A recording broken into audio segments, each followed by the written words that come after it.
நிற்பதுவே நடப்பதுவே பறப்பதுவே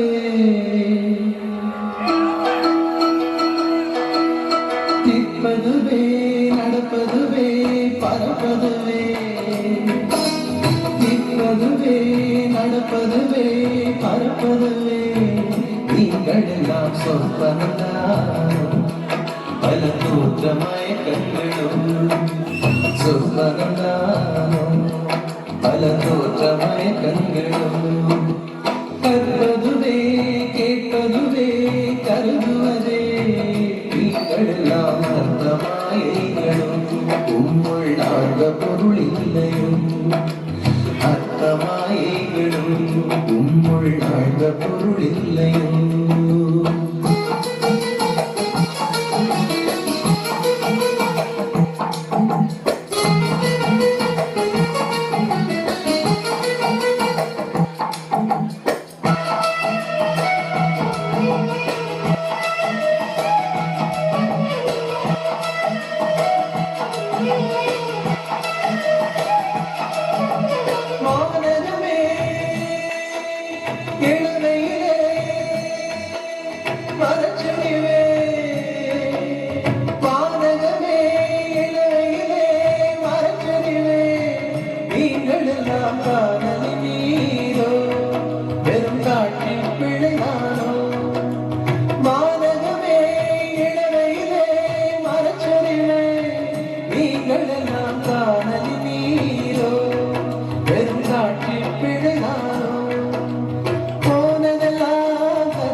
நிற்பதுவே நடப்பதுவே பறப்பதுவே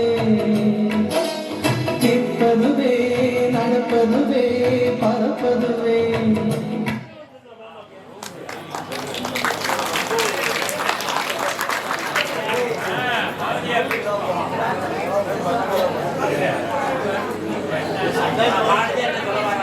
வணக்கம் அவர்களே,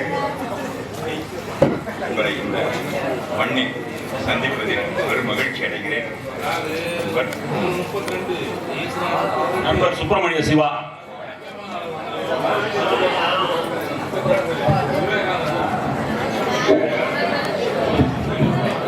வஉசி அவர்கள் கப்பல் வாங்குவதற்காக வெளிநாடு சென்று தற்போது திரும்ப உள்ளார். நானும் நண்பர் சுப்பிரமணிய சிவாவும் அவரை காண்பதற்காக செல்கிறோம். அப்படியா? மிக சந்தோஷம். நான் உங்களிடம் சில கேள்விகள் கேட்கலாமா? கேளுங்களேன். நீங்கள் உஜ்ஜயினி மாகாணியை பற்றி மிக அற்புதமான பாடல்களை எல்லாம் பாடியிருக்கிறீர்கள். எங்க ஊர் வடையப்பட்டி பத்திரகாளி அம்மனை பற்றியும் ஒரு கவிதை பாடலாமே? பாடலாம்.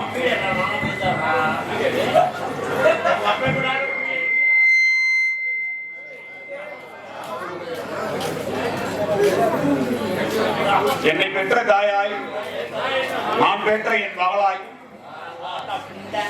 என் தேவைகள் அறிந்து என்னை காக்கும் தாயே பத்திரகாளி, தமிழ் மொழியை எனக்கு துணையாக்கு, என் வார்த்தைகளை எனக்கு வசமாக்கு, வையகம் காண வழிகொடுத்தாயே, என் வார்த்தைகளால் உலகினை அளந்திடுதாயே, என் தேவைகள் அனைத்தும் அறிந்திடுதாயே, நான் அழைக்கையில் என்னுள் வந்திடுதாயே. அற்புதம், அற்புதம். மிக அழகான கவிதை. அடுத்தபடியாக தமிழ் மீது மாறாத பற்று கொண்ட ஒரு கவியாக, மகாகவியாக விளங்குகிறீர்கள். தமிழை அடுத்து உங்களுக்கு மிகவும் பிடித்த மொழி எது? தமிழுக்கு பிறகு எனக்கு மிகவும் பிடித்த மொழி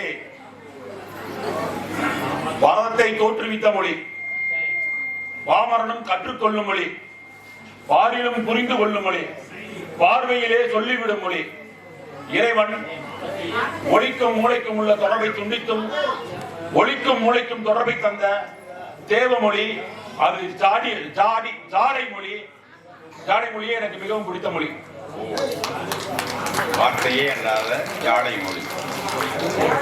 மிகவும் நன்றி. அடுத்தபடியாக இந்த கவிதை காது கேளாத, வாய் பேச முடியாத குழந்தைகளுக்காக நான் தற்போது எழுதியது. மிகவும் அருமையான கவிதை. அடுத்து பெண்களுக்கும் பெண் குழந்தைகள் பற்றியும் உங்களது கவிதை ஒன்றை சொல்லுங்களேன். ஏற்கனவே பெண்களுக்காக நான் பாடியுள்ளேன். பாதகம் செய்பவரை கண்டால் நீ பயம் கொள்ளலாகாது பாப்பா, மோதி மிதித்து விடு பாப்பா, அவர் முகத்தில் உமிழ்ந்து விடு பாப்பா என்று ஏற்கனவே நான் பாடியுள்ளேன். இருந்தாலும் தற்போது இது அன்றே பாடியது நீங்கள். ஆமா, தற்போது நாட்டில் பெண்களுக்கும் குழந்தைகளுக்கும் பாதுகாப்பற்ற பல சம்பவங்கள் நடப்பதை நாம் அங்கிருந்து பார்க்கிறோம். அந்த பாதிக்கப்பட்ட பெண்களுக்காகவும் சிசுக்களுக்காகவும் நீங்கள் புதுமை கவி என்கிறார்கள். புதுமையாக ஒரு கவிதை சொல்லுங்களேன். ஆடை குறைப்பா பெண்களின் நாகரிகம் என்று பழிபேசும் ஆணினமே, ஆடை குறைப்பா பெண்களின் நாகரிகம் என்று பழிபேசும் ஆணினமே,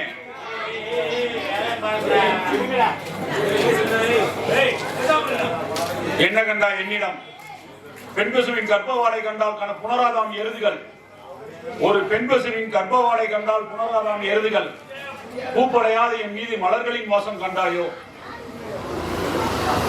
எப்படி என் கதறலோசை உனக்கு மட்டும் இன்னிசையாய் ஒலித்தது. ஒரு குழந்தையும் தெய்வமும் ஒன்றென்றால் ஒரு தெய்வத்தின் மீது உன்னால் மட்டும் எப்படி ஆண்மை எய்ய முடிந்தது. ஒரு குழந்தையும் தெய்வமும் ஒன்றென்றால் ஒரு தெய்வத்தின் மீது உன்னால் மட்டும் எப்படி ஆண்மை எய்ய முடிந்தது. இந்த கவிதை தற்போது ஒரு பெண் கற்பழிக்கப்பட்டு இறந்து போனார், அவர்களுக்கு ஆண் கைவர்களால் கற்பழிக்கப்பட்டால் அவளுக்காக நான் சில நாட்களுக்கு முன்பு எழுதியது. மிகுந்த நன்றி ஐயா. நாங்கள் தற்போது சுப்பிரமணிய சிவாவை சந்திப்பதற்காக, சுப்பிரமணிய சிவாவும் நானும் வஉசியை சந்திப்பதற்காக சென்று வருகிறோம். நன்றி.